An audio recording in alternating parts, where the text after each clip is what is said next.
Livro George Miller, Autobiografia, capítulo 17, Um Tempo de Prosperidade. 1º de dezembro de 1842. Nos últimos meses, dinheiro e suprimentos continuaram a fluir sem interrupção, conforme eram necessários. Não havia excesso ou falta. Mas não chegou nada hoje, exceto 5 shillings. Tínhamos apenas o suficiente para suprir nossas necessidades absoluta de leite, mas não conseguimos comprar a quantidade habitual de pão. Alguém pode perguntar, por que você não compra o pão a crédito? O que importa se você paga imediatamente ou no final do mês? Já que as casas de órfãos são obra do Senhor, você não pode confiar que Ele lhe fornecerá dinheiro para pagar as contas do açougueiro e do padeiro? Afinal, as coisas que você compra são necessárias para que o trabalho possa continuar. Minha resposta é, se esta obra é obra de Deus, então Ele certamente é capaz e está disposto a supri-la. Ele não fornecerá necessariamente no momento em que acharmos que há necessidade, mas quando houver necessidade real, Ele não nos falhará. Podemos e devemos confiar no Senhor para nos suprir com o que necessitamos no momento, para que não haja motivo para ficarmos endividados. Eu poderia comprar uma quantidade considerável de mercadorias a crédito, mas da próxima vez que precisássemos, eu recorreria a mais crédito em vez de recorrer ao Senhor. A fé, que é mantida e fortalecida apenas pelo exercício, se tornaria cada vez mais fraca. Por fim, eu provavelmente me encontraria profundamente endividado, sem perspectiva de sair disso. A fé repousa na palavra escrita de Deus, mas não há nenhuma promessa dizendo que Ele pagará nossas dívidas. A palavra diz, a ninguém fiqueis devendo coisa alguma. Romanos 13:8. A promessa dada a seus filhos é, de maneira alguma te deixarei, nunca mais te abandonarei. Hebreus 13:5. Quem nela, pedra angular, crer não será de modo algum envergonhado. 1 Pedro 2:6. Não temos base bíblica para nos endividar.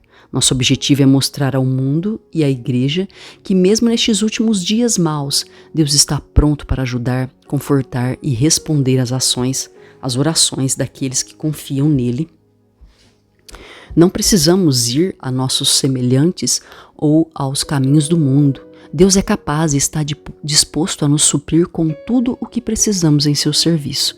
Através dos relatos impressos deste ministério, muitos se converteram. Consideramos nosso precioso privilégio continuar a esperar somente no Senhor, em vez de comprar bens a crédito ou pedir dinheiro emprestado a amigos gentis. À medida que Deus nos dá graça, olharemos apenas para Ele, embora de refeição em refeição tenhamos que depender dEle. Deus está agora no 10º ano de alimentação desses órfãos.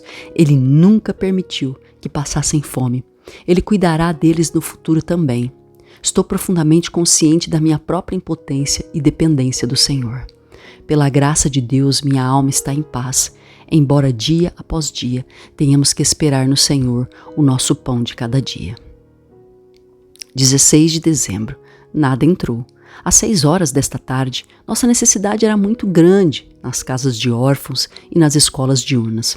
Orei com 2 dos trabalhadores. Precisávamos de algum dinheiro para chegar antes das 8 horas da manhã de amanhã, para que pudéssemos comprar leite para o café da manhã. Nosso coração estava em paz e tínhamos certeza de que nosso Pai supriria nossas necessidades.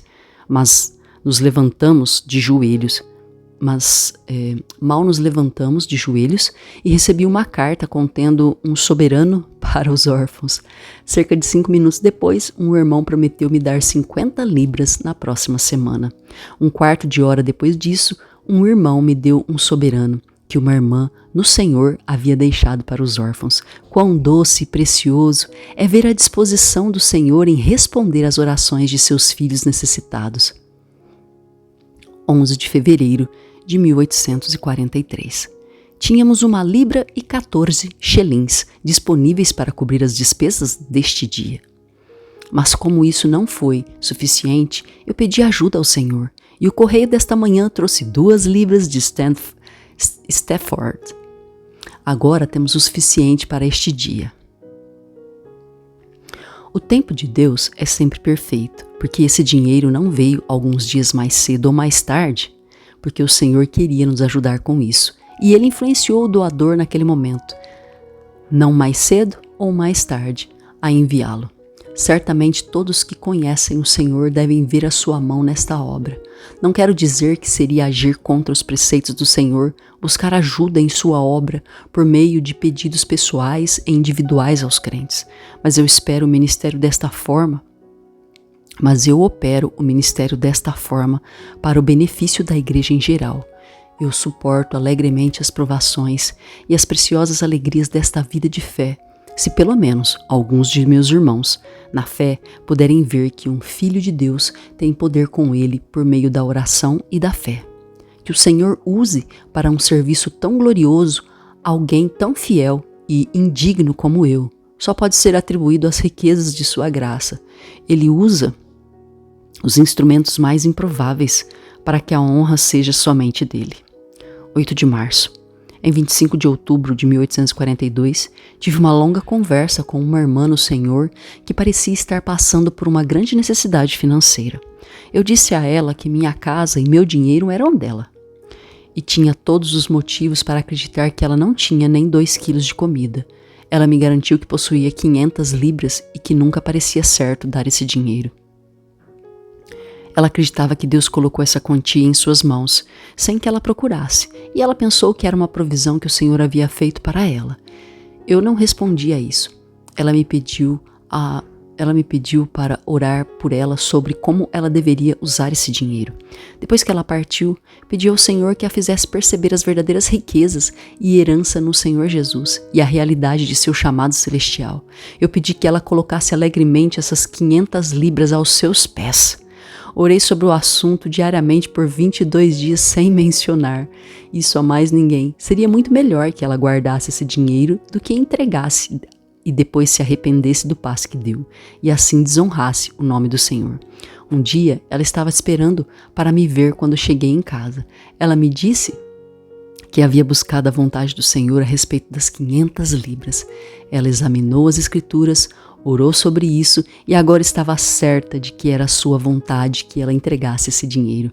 Exortei-a a calcular o custo e insisti que esperasse pelo menos mais 2 semanas antes de realizar sua intenção. Ela concordou. 18 dias depois recebi uma carta dela. Ela estava pronta para dar o dinheiro para o nosso trabalho em Bristol. Aleluia. Mas haveria vários meses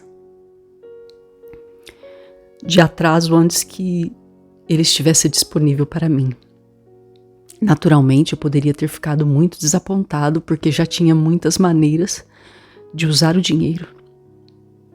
Mas o Senhor continua a suprir nossas necessidades enquanto eu esperava nele com confiança.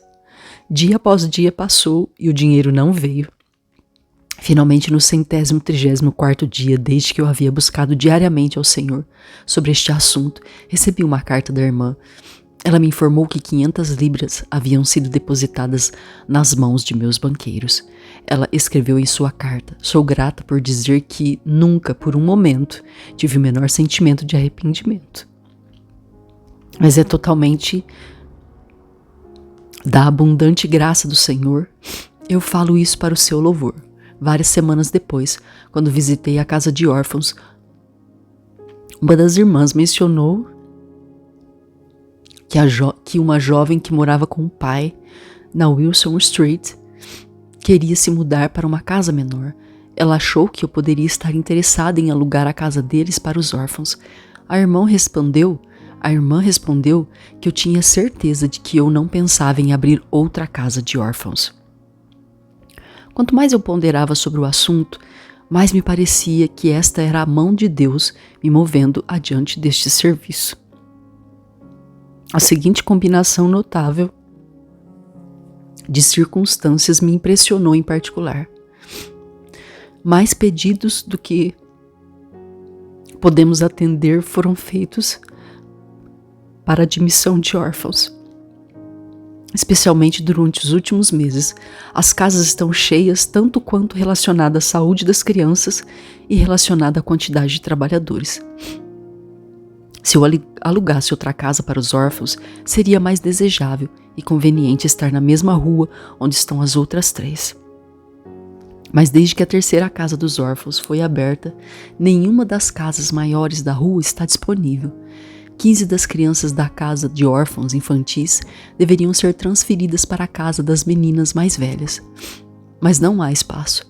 Quando ocorre uma vaga naquela casa, várias crianças estão esperando para preenchê-la.